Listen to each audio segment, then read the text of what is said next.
ஓம் சாந்தி. சிவ பகவானுடைய மகா வாக்கியம். தேதி 4/3/2026. मीठे बच्चे, तुम्हारा धंधा है मनुष्यों को सुजा करना, रास्ता बताना. இனிமையான குழந்தைகளே, உங்களுடைய தொழில் மனிதர்களை விழிப்படையச் செய்வது, வழிகாட்டுவது. जितना तुम देही अभिमानी बनकर बाप का परिचय सुनाएंगे உத்னா கல்யாண் ஹோகா.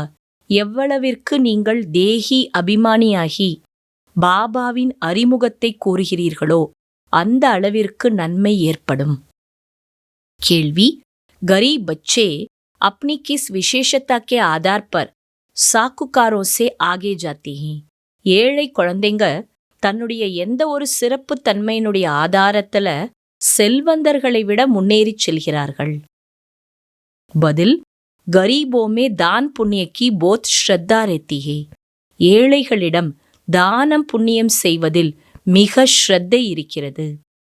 गरीब भक्ति भी लगन से करते हैं. ஏழைகள் பக்தியும் ஈடுபாட்டோடு செய்கிறார்கள்.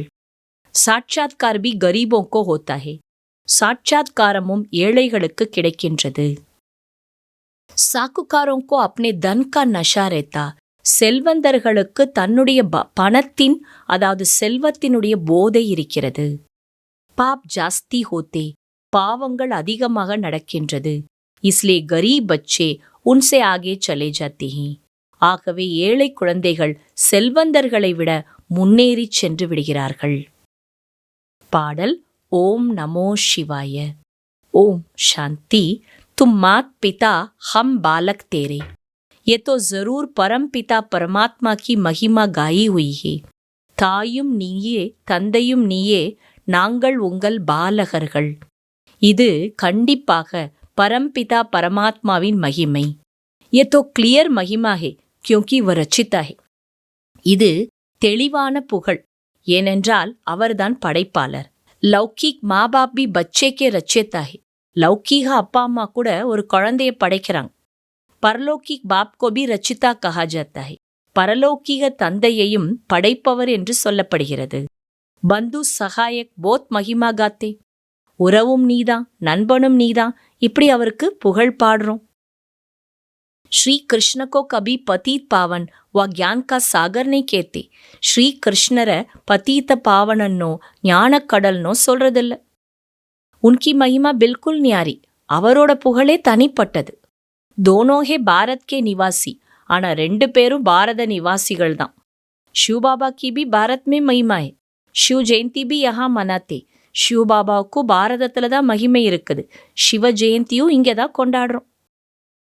ஸ்ரீ கிருஷ்ண கி ஜெயந்தி भी मनाते. ஸ்ரீ கிருஷ்ணருடைய ஜெயந்தியும் கொண்டாடப்படுகிறது. கீதா கி भी ஜெயந்தி मनाते. கீதைக்கும் ஜெயந்தி கொண்டாடப்படுது. 3 ஜெயந்தி முக்கிய है. அப்ப 3 ஜெயந்தி முக்கியமானது. अब प्रश्न उठता है, पहले जयंती किसकी हुई होगी? இப்போ கேள்வி வருது, முதல் ஜெயந்தி யாருக்கு ஏற்பட்டது? ஃபர்ஸ்ட் ஜெயந்தி யாருடையது? சிவகி யா ஸ்ரீ கிருஷ்ணகி? சிவனுக்கா அல்லது ஸ்ரீ கிருஷ்ணருக்கா? மனுஷ்ய தோ பில்குல் ஹி பாப் கோ பூலே ஹுயே. மனிதர்கள் முற்றிலும் தந்தையை மறந்து விட்டார்கள். श्री कृष्ण की जयंती बड़े धूमधाम से प्यार से मनाते हैं. ஸ்ரீ கிருஷ்ணருடைய ஜெயந்தி ரொம்ப கோலாகலமா அன்பா கொண்டாடுறாங்க. शिव जयंती का इतना किसको पता नहीं है न गायन है. ஆனா சிவ ஜெயந்தியை பத்தி அந்த அளவுக்கு யாருக்கும் தெரியல, அவ்வளோ புகழும் இல்ல. शिव ने क्या आकर किया? சிவன் என்ன பண்ணாரு? उसकी बायोग्राफी का किसको पता नहीं. அவருடைய வாழ்க்கை கதை என்னங்கிறது யாருக்கும் தெரியல.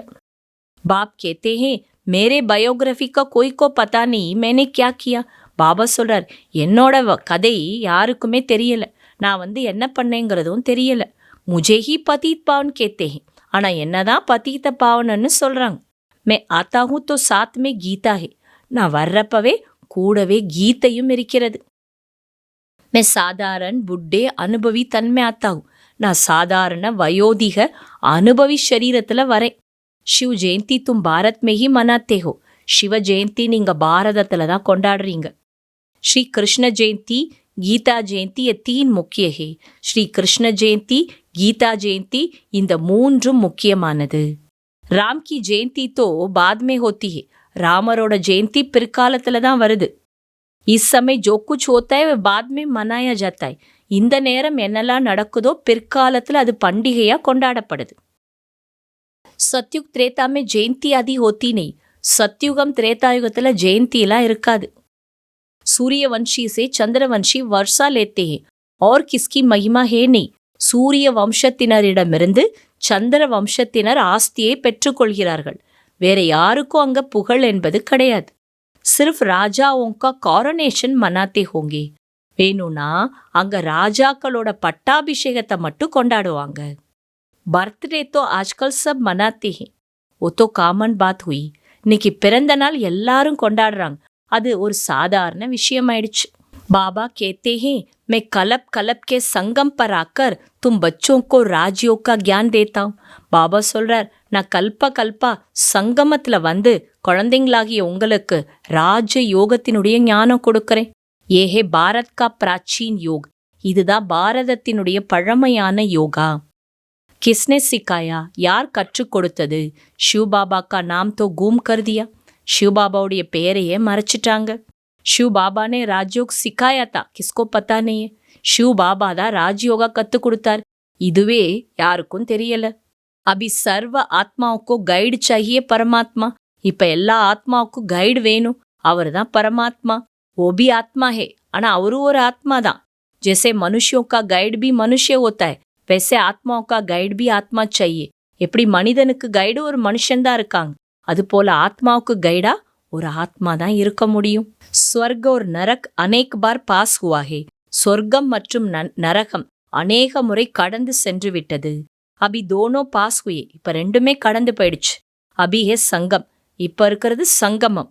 சத்யுகமே நாலேஜ் நெய் ஹோகி. சத்யுகத்துல இந்த ஞானம் இருக்காது. இச்சமய தும் பச்சோங்கோ பூரி நாலேஜ் ஹை. இந்த நேரம் குழந்தைங்களாகிய உங்களுக்கு முழு ஞானம் இருக்குது. லக்ஷ்மி நாராயண்கோ ய ராஜ்ய கிஸ்னே தியாத்தா. அபி தும் பச்சோங்கோ மாலுமே. லக்ஷ்மி நாராயணருக்கு இந்த ராஜ்யத்தை யார் கொடுத்தாங்க? இதெல்லாம் இப்ப குழந்தைங்களாகிய உங்களுக்கு தெரியும். பாப் தும் பச்சோங்கோ தின் பிரதிதின் அச்சி அச்சி பாயிண்ட் சுனாரே. பாபா குழந்தைங்களாகிய உங்களுக்கு நாளுக்கு நாள் நல்ல நல்ல பாயிண்ட் சொல்லிட்டே இருக்கார். துமாரா தந்தாகியே மனுஷோங்கோ சுஜாக் கர்னா ராஸ்தா பத்தானா. உங்களோட வேலை என்ன? மனிதர்களை வெளிப்படைய செய்வது, வழிகாட்டுவது.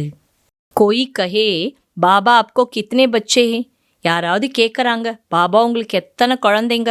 கஹூங்கா பச்சே தோ அன்கினத்தே பரந்து கோய் கபூத் கோய் சபூத் அச்சே அச்சே ஹே.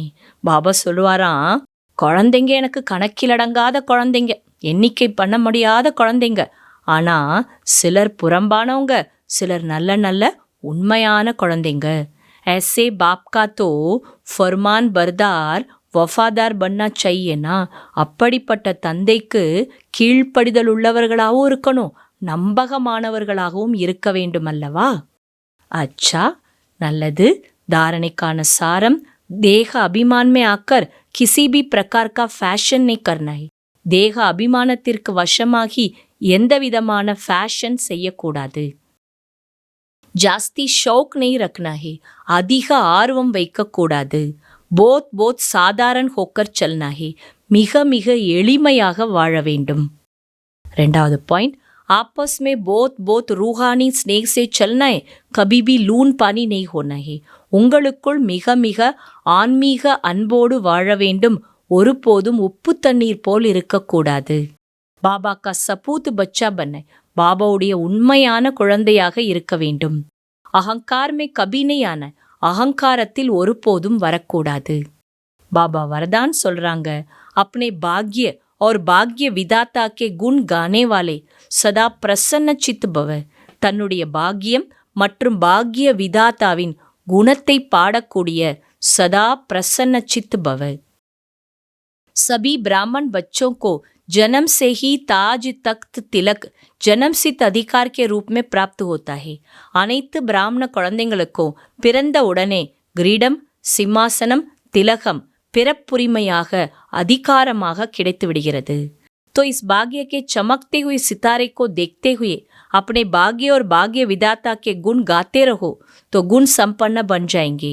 இந்த பாக்கியம் பிரகாசிக்கக்கூடிய உங்க பாக்கிய நட்சத்திரத்தை பார்த்து கொண்டே தன்னுடைய பாக்கியம் மற்றும் பாக்கிய விதாதாவுடைய குணத்தை புகழ பாடிக்கொண்டே இருந்தாலே குணம் சம்பன்னமான ஆகிவிடலாம்.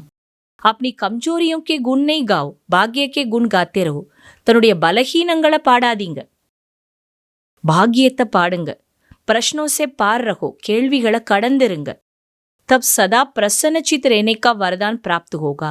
அப்ப சதா பிரசன்ன சித்தா இருக்கிறதுக்கான வரதானம் கிடைக்கும். फिर दूसरों को भी सहज ही प्रसन्न कर सकेंगे. பிறகு மற்றவங்களையும் கூட சகஜமாக பிரசன்னம் செய்ய முடியும். ஸ்லோகன்: एक नामी और इकोनॉमी से चलना ही ब्राह्मण जीवन में सफलता का आधार है. ஏக் நாமி ஒருவருடைய நாமத்தில் இருப்பது மற்றும் சிக்கனமாக வாழ்வதுதான் பிராமண வாழ்க்கையில் வெற்றிக்கான ஆதாரம். அவ்வியக்த சமிக்கை: நம்பிக்கை சதா காலத்திற்கும் உங்களை கவலையற்றவர்களாக ஆக்குகின்றது. மற்றும் யார் கவலையற்ற ஸ்திதியிலிருந்து எந்த ஒரு செயலையும் செய்கிறார்களோ அவர்களுக்கு வெற்றி நிச்சயம் கிடைக்கிறது. ஏனென்றால் கவலையற்ற ஸ்திதியில்தான் புத்தி யதார்த்தமான தீர்மானத்தை எடுக்க முடியும். யதார்த்தமான தீர்மானத்திற்கான ஆதாரம் நிச்சய புத்தி, கவலையற்ற மனநிலை. அதில் அதிகமாக யோசிப்பதற்கு அவசியம் ஏற்படுவது இல்லை. अच्छा, ओम शांति.